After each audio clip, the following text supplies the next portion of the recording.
Welcome to Postcolonial Space. I'm Masood Raja, and today I'll continue my conversation in my series on Heart of Darkness. Now, as you start reading the novel, besides the setting, the characters, there is another thing that you have to keep in mind, and that is how Conrad treats time, temporality. So let's take a look. So there seem to be two temporalities, two times in Heart of Darkness. One is the present, which is the European present.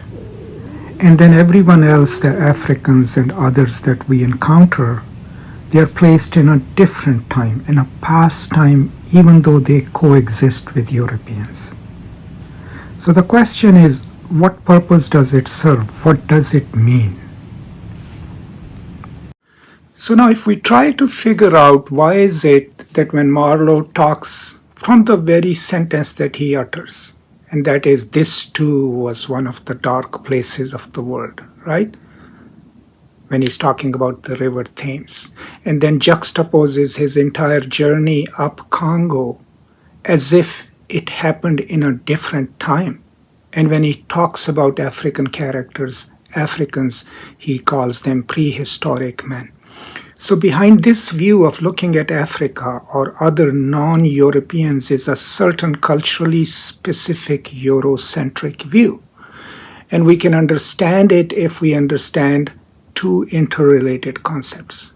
One is what we call is the idea of teleological time, or another concept which is called allochronic time.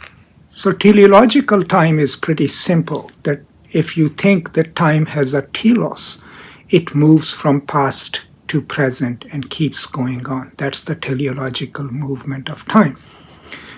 And if you think, what Marlow is then saying is that in the temporality, in the time where he is sitting by the river Thames, is the present of the time, and somehow the Africans whose story he's going to tell are in a past time.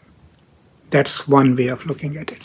The other way, what we call the allochronic time, was actually theorized by Johannes Fabian in his really groundbreaking book as an anthropologist. And what his point of view was that so many times when the Europeans go and study non-European cultures, they look at their subjects, people with whom they are speaking in the present, in an allochronic time. And that means that they place themselves in the present, and the people from tribes or wherever they are talking to, they automatically place them in another time, in a past time.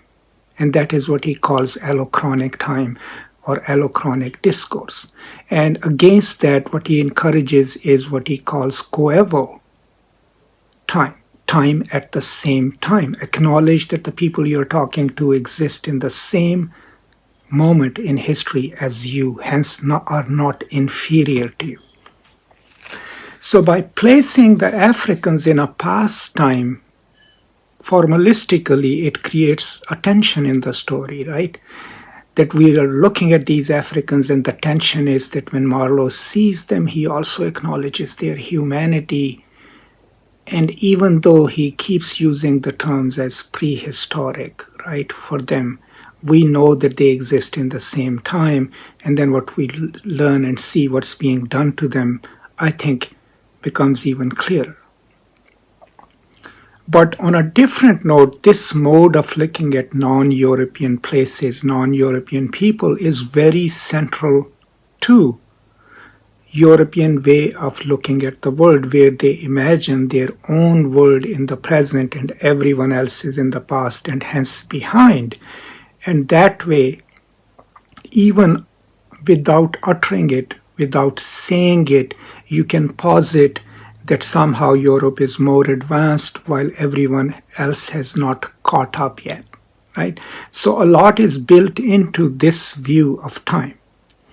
And if you read the novel, if you know how time is being handled, and that there is a deep European prejudice behind that, then maybe you can read it more carefully, right? That's why this series about Heart of Darkness is not just simple readings of Heart of Darkness, but it's informed by post-colonial theory. And what we do in post-colonial theory is challenge any Eurocentric assumptions about any literary text, but especially Heart of Darkness. So I hope this makes sense. Whenever there are references to time, ask yourself, why is he constantly placing the Africans in a past time? Why are they prehistoric? What purpose does it serve? Obviously one purpose that it serves is it stabilizes the self-view of Marlow and of Europeans, that they are somehow more advanced, they are somehow more superior, whereas these quiet people who are beating drums in the bush are somehow prehistoric and live in a different time. And maybe the progressive narrative of colonization is if we could bring them to present, their lives would improve too. All of that view of colonization and appropriating land and their resources is built on this idea of progress, time as moving to the present, or allochronic time, that you're talking to the same people, but you're assuming they live in the past.